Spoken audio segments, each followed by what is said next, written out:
ابتدائی دور ہے، بالکل بچہ ابھی ہے، کھیل بس لائف، اس کے سوا اسے کوئی زندگی سے سروکاری نہیں، زندگی کے تلخ حقائق ابھی اسے معلوم نہیں۔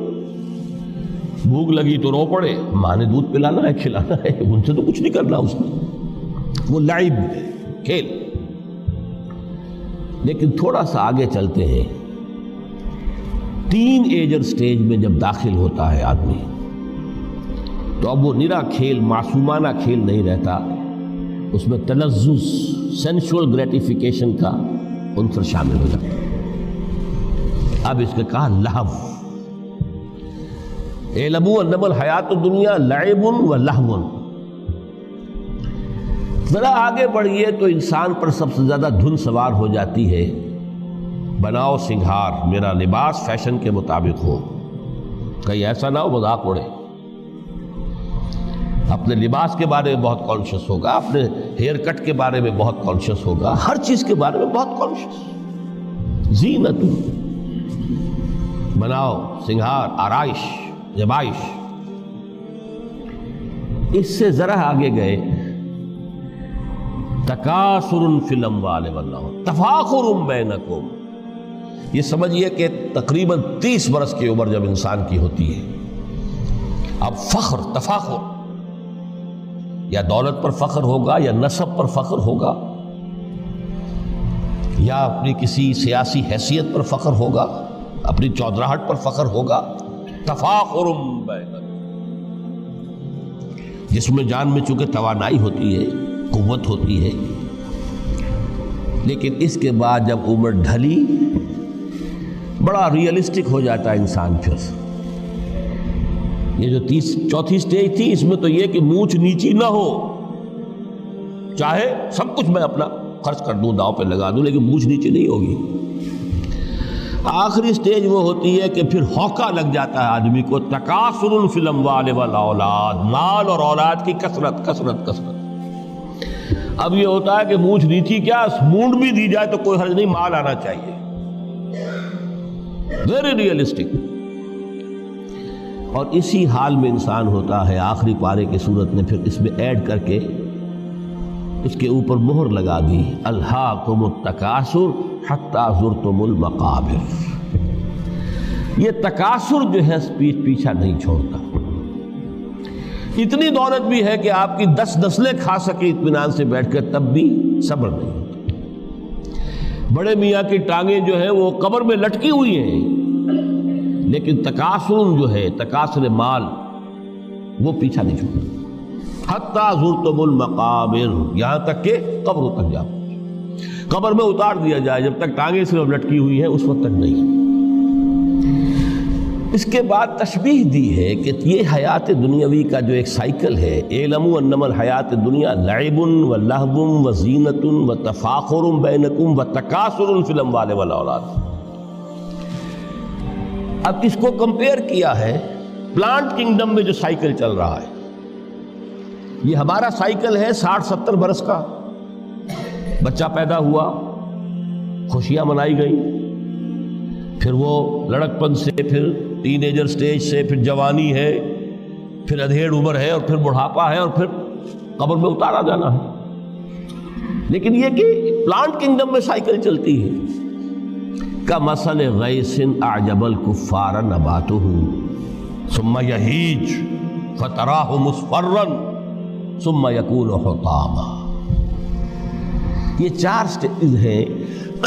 جیسے بارش برستی ہے تو سبزہ نمودار ہوتا ہے، اور کاشتکار کو بڑا اچھا لگتا ہے، اس نے بیج بویا تھا، اس نے محنت کی تھی، اس نے ہل چلایا تھا، اعجب الکفار نباتہ، اس کو بہت اچھا لگتا ہے، دل باغ باغ ہو جاتا ہے۔ جیسے آپ کے ہاں بیٹا ہوا، پوتا ہوا، خوشیاں مناتے ہیں آپ۔ کمثل غیث اعجب الکفار نباتہ ثم یہیج، پھر وہ فصل اپنی پوری قوت کو پہنچتی، فصل لہرا رہی ہے، فتراہ مصفرا، پھر وہ زرد ہو جاتی ہے، وہ ہریاول اب ختم ہوئی، اب فصل پک گئی ہے، اب وہ زردی پر آ گئی ہے۔ ثم یکون حطاما، پھر وقت آتا ہے اگر وہ خضرو گھاس ہے تو پھر وہ چورا چورا ہو کر پھر وہ مٹی میں مل جاتی ہے، اور اگر فصل ہے تو کھیتی کٹ گئی، اس کے بعد کیا رہ گیا وہاں؟ وہ چورا ہی رہ جاتا ہے باقی۔ یہ لائف کا سائیکل چل رہا ہے، 3 مہینے کا ہو، 4 مہینے کا ہو، یہ ہے پلانٹ کنگڈم کا، وہ ہے سائیکل انسانی زندگی کی۔ اب فرمائی ٹیپ کی بات جو ہے، وَفِي الْآخِرَةِ عَذَابٌ شَدِيدٌ وَمَغْفِرَةٌ مِّنَ اللَّهِ وَرِضْوَانٌ۔ دیکھو دنیا کی زندگی تو ان سٹیجز سے ہو کر گزری جانی ہے، جو پیدا ہوا ہے اس پر بڑھاپا بھی آئے گا، موت بھی آئے گی۔ کل نفس ذائقۃ الموت، جو سورہ آل عمران کی 185ویں آیت کا پہلا جملہ تھا۔ ہر انسان کو جو پیدا ہوا موت آنی ہے۔ اب یہ ہے کہ وہ کہیں آپ نے محل میں گزار لی زندگی، کسی کٹیا میں گزار لی زندگی، کسی کی فٹ پاتھ پر گزر گئی زندگی، زندگی گزر جاتی ہے، گزرتی ہے، اور ان 5 سٹیجز میں سے ہو کر گزرتی ہے۔ آپ گندی گلیوں میں بچوں کو کھیلتے ہوئے دیکھتے ہیں، وہ بھی کھیل رہے ہوتے ہیں، نالیوں کے پانی کے اندر کھیل رہے ہوتے ہیں، ان کا بھی کھیل ہے، گندے جوہڑ میں کھیل رہے ہوتے ہیں۔ وہ تو ہے زندگی کی وہ سٹیج جو ہے کھیل کی ہے۔ کسی کے پاس بڑے قیمتی کھلونے ہیں، ان سے کھیل رہا ہے، کوئی اس طرح گلی ڈنڈا کھیل رہا ہے یا کچھ اور کھیل رہا ہے، لیکن وہ 5 سٹیجز تو آئیں گی۔ اعلموا انما الحیات الدنیا لعب ولہو وزینۃ وتفاخر بینکم وتکاثر فی الاموال والاولاد کمثل غیث اعجب الکفار نباتہ ثم یہیج فتراہ مصفرا ثم یکون حطاما وفی الآخرۃ عذاب شدید ومغفرۃ من اللہ ورضوان۔ آخرت میں جا کر یہ بائیفرکیشن ہو جانی ہے، یا تو شدید عذاب اور یا اللہ کی مغفرت اور رضا۔ Now the choice is yours، اما شاکرا و اما کفورا، فیصلہ تم خود کر لو۔ وما الحیات الدنیا الا متاع الغرور، یہاں بھی آخری الفاظ وہ ہے کہ دنیا کی زندگی دھوکے کے سوا کچھ نہیں۔ کیوں؟ اگر تو دنیا کی زندگی میں گم ہو گئے، جیسے کہ اقبال نے کہا ہے کہ کافر کی یہ پہچان کے آفاق میں گم ہے، اور مومن کی یہ پہچان کے گم اس میں ہے آفاق۔ دنیا میں رہو، طالب دنیا نہ بنو، طالب عقبہ، طالب آخرہ۔ دنیا میں رہو، برتو، استعمال کرو، تمہارے لیے پیدا کیا گیا، بھائی برتو، متاع ہے، برتنے کی شے ہے۔ ہاں حلال اور حرام کی پابندیاں سامنے رکھو، باقی برتو۔